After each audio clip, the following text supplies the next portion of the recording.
So half-life. We need to first of all remind ourselves of radioactivity before we can talk about radioactive half-life. So look at one of the previous videos where we discussed radioactivity, and we discussed that unstable nuclei, and to be unstable that means they have too much energy.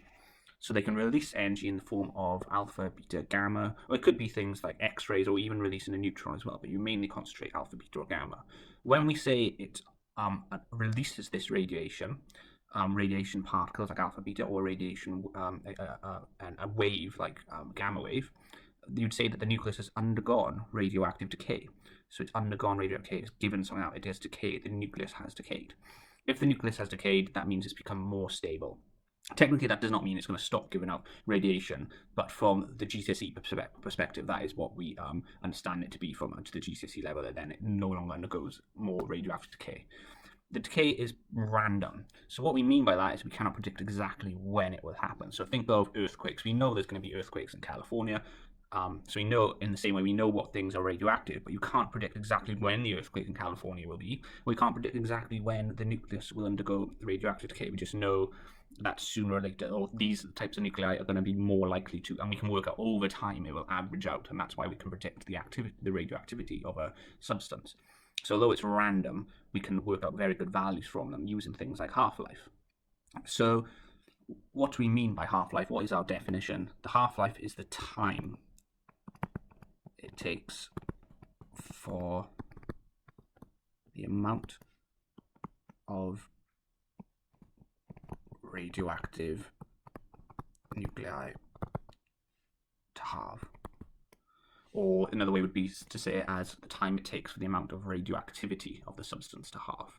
The main point is the time it takes there. There'll be different definitions for the second half, depending on which revision guide, which exam board you are, or which textbook you're looking at. But it's to do with the radioactivity halving from wherever you started to wherever you're looking at now.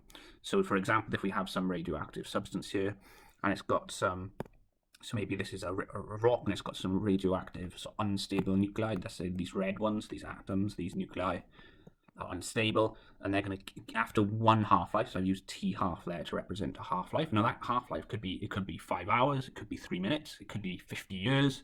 It depends on what type of atoms they are.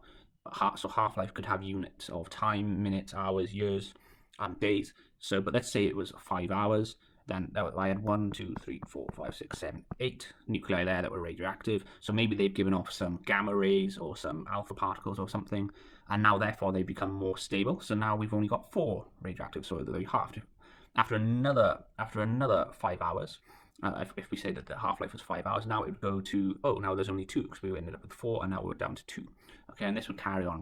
Now, obviously, this is a very simplified version because there'd be billions of nuclei in a substance, depending on how much of a substance. Do you just got 1 gram of it, or you've got a huge lump of it?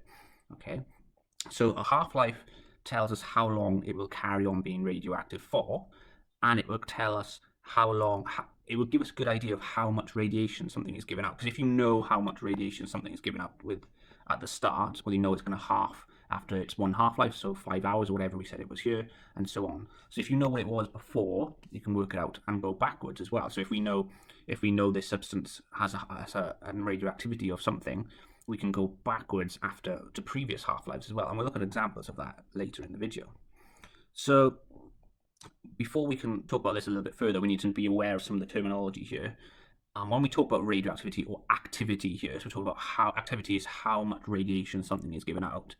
That would be in becquerels, after Henry Becquerel, who was one of the person who kind of discovered radiation. So it's a BQ.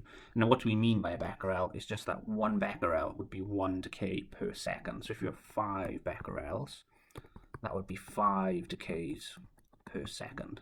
100 becquerels, 100 decays per second, and so on. You could use other things for activity. That is the main thing, but they could talk about Geiger counter units as well. Now, so when you've used your Geiger counter, I'm looking at that experiment in one of the other videos, the GCSE experiment. You look at radiation, how it changes by putting different things in to cover the Geiger counter from the alpha, beta, or gamma. The Geiger counter, you may have the reading on counts per minute, or it may be counts per second, or you could even have counts per hour. Okay, so you would think, 1 count on the Geiger counter per second would be the same as 1 becquerel, 1 decay per second. But it doesn't actually work like that. Your Geiger counter does not necessarily pick up every decay. Okay, so it doesn't so if we think of 5 becquerels as being 5 decays per second, so that would mean 5 lots of radiation. Let's say there was 5 beta particles. It doesn't necessarily give you 5 counts per second. Okay, on your Geiger counter. Your Geiger counter wouldn't necessarily pick it all up. But that's irrelevant, because as long as you know your starting amount on your Geiger counter of what the radiation was when you were checking a substance, that would still be useful to work out your half-life. And obviously you can convert your Geiger counter readings into what radiation dose and things there would be, but I won't go into that here. So what's the experiment you may have done in class? Now, this is not one of the required practicals for GCSEs currently, but this is a classic physics classroom experiment where you would have a bunch of dice. So maybe if you've got a group and you've got 30 odd dice, and you know in your dice that, and it's recreating the fact that this is a random, this is a random thing. This is a random, each radioactive decay is random. You can't predict exactly which dice is going to undergo decay. So you'd count how many undecayed dice would be, so that would be 30 to start with, if you've got 30 lots of dice. And you would say, all right, if it lands on 1, I'm going to say that if it lands on 1 or 2, that means it's undergone radioactive decay. It's given out some radiation, and therefore those dice are now more stable. So they're not going to undergo decay again, according to our GCSE understanding of it. So we take them out, and we may have 22 dice or something left, and you'd keep doing this until you'd run out of. And what you'll notice is that you'll get a bit of a nice decay curve, something like this. Okay, so you would eventually get all your dice, but it may take longer to land on 1 or 2 when you've got one or two left. Okay, so as you go, there'll be a sharp decrease, and then it'll start to stable out until eventually you get rid of them all. You could, to recreate what would happen if we had a more radioactive substance, you could say, if it lands on 1, 2, or 3, and then you'd have a shape that would look something more like that. Okay, and therefore that would change its half-life. So its half-life here would be the number of throws, wouldn't it be how many throws it took to half. So you would say if there was 30 dice to start with, you would go down to how many throws did it take to get down to halfway, and then you could check it again. Was it the same? Half-life for substances stays the same. Now, it may not work perfect for this experiment, but if you've got quite a lot of dice, it would work better. And you'd go through and see if your number of throws the same. So the number of throws here would represent the half-life, and the dice is representing the nuclei. And if it lands on a side, that's representing it undergoing radioactive decay. So this is a really cool experiment, because actually, if you have quite a lot of dice, it works quite well, and you get quite a nice graph from it. Now, so to read from these graphs, if we link it to this figure here to get a good idea of it, we're thinking, well, we've got how many unstable nuclei there are, and then remember that if they've undergone decay, they're becoming more stable. So they're decayed nuclei now, they're more stable, and we're showing that they're becoming more stable over time because they've undergone more radioactive decay, and therefore the radioactivity would go down, because here we've only got a few nuclei now that can undergo radioactive decay, so therefore obviously you've got less radiation coming out. You would be expected to be able to read off graphs. The half-life, this would be really simple, easy mark. You would just go, there's 80 counts per minute here, so the units may be different, but we know it doesn't matter. I go down to 40, and that would be 2 days there for my half-life, and I could check it again. I could go down to 20, and that's 4, so it's still 2 days. Okay, so that would be a nice simple mark. And so that aspect of half-life is quite easy. What's the bit of half-life that people get a little bit confused on? And it's a bit silly, because you do some decent level maths problems in your physics GCSE, but people get stuck on some of these simple little maths problems with half-life. And all you've got to do is remember, what is my definition of half-life?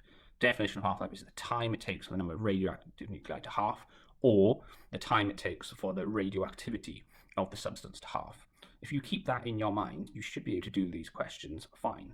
So what do we need to do? Simple math, okay? Just do simple numeracy, that if it's got an activity of 60K, so that's kilobecquerels, calculate the count rate after 24 hours. It's got a half-life of 6 hours. So you're not really doing you're not doing an equation or anything here. All you're doing is that it starts with 60 kilobecquerels, and we know after 6 hours, which is 1 half-life, well, what do we know happens after a half-life? Its radioactivity is going to half. So after 1 half-life there, that would go down to 30.